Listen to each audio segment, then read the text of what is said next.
था मेरठ में और किठौर में पदयात्रा थी, पैदल दौरा था। हम मेरठ में हमारी पदयात्रा ख़त्म किए और 2:30 बजे करीब ख़त्म किए। फिर किठौर गए। किठौर में हमने करीब 1 घंटा हमारा पैदल दौरा हुआ और फिर वहाँ से हम हमारे जो पार्टी के ज़िम्मेदार हैं उनके घर में जाकर थोड़ा लंच वंच किए और फिर उसके बाद हम वहाँ से नमाज पढ़ के निकले। तो ये पिलखुवा जो है छिछारसी टोल गेट के पास अचानक एक ज़ोरदार आवाज़ आई। तो हमारे साथ गाड़ी में हमारे दोस्त यामीन गाड़ी चला रहे थे, शौकत हमारे अध्यक्ष और सारिम बैठे थे।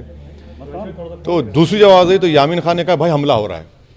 तो हमारे सामने हमारे हाजी साहब की टाटा सफारी थी, पीछे 2 फॉर्च्यूनर थे।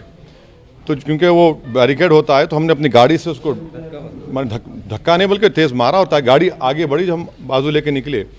पीछे जो फॉर्च्यूनर थी जिसमें माजिद हुसैन एक्स मेयर हैदराबाद के थे, उनके ड्राइवर ने एक अटैकर पर उस पर गाड़ी चलाई, उसके पैर वैर को जख्मी हुआ। 2 लोग थे, हमको 2 लोग दिखे, एक रेड हुडी पहना हुआ था और एक वाइट जैकेट। तो वो जो गाड़ी जख्मी हुई, दूसरा जो वाइट जैकेट पहना था उन 2 फॉर्च्यूनर पर भी 2 राउंड फायर किया। खैर हम गाड़ी हमारी आगे बढ़ी, टायर पंक्चर हो गया था, राइट साइड से वो मारे थे हमने उनके सफारी को। तो थोड़ी दूर 2-3 किलोमीटर एक फ्लाईओवर है, फ्लाईओवर से पहले हमने गाड़ी रोकी और हाजी साहब की टाटा सफारी में बैठकर हम निकल कर आए।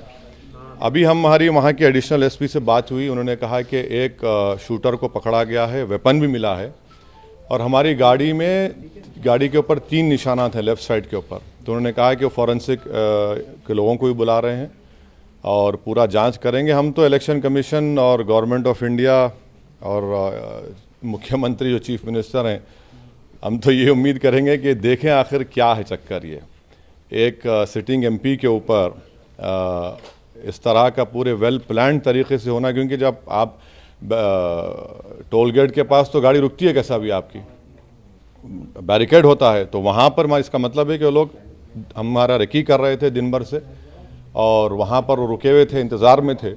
और उसके बाद खैर अल्लाह बड़ा है, अल्लाह ने हमको सेफ़ रखा अल्हम्दुलिल्लाह।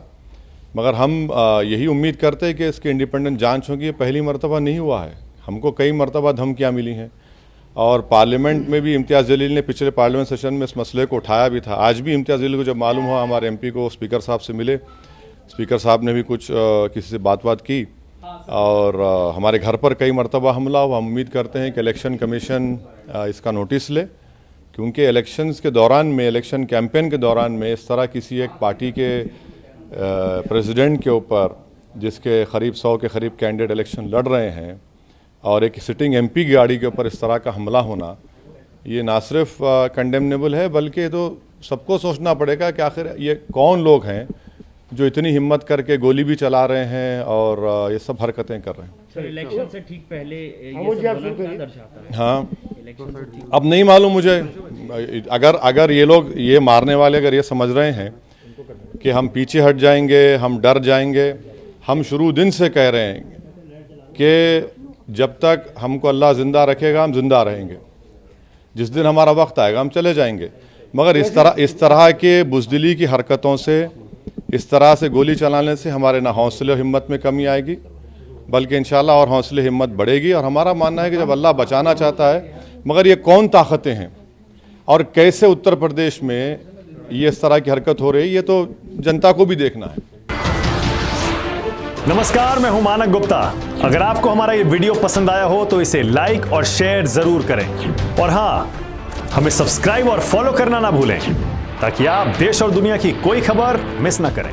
तो जुड़े रहिए हमारे साथ और देखते रहिए न्यूज़ 24।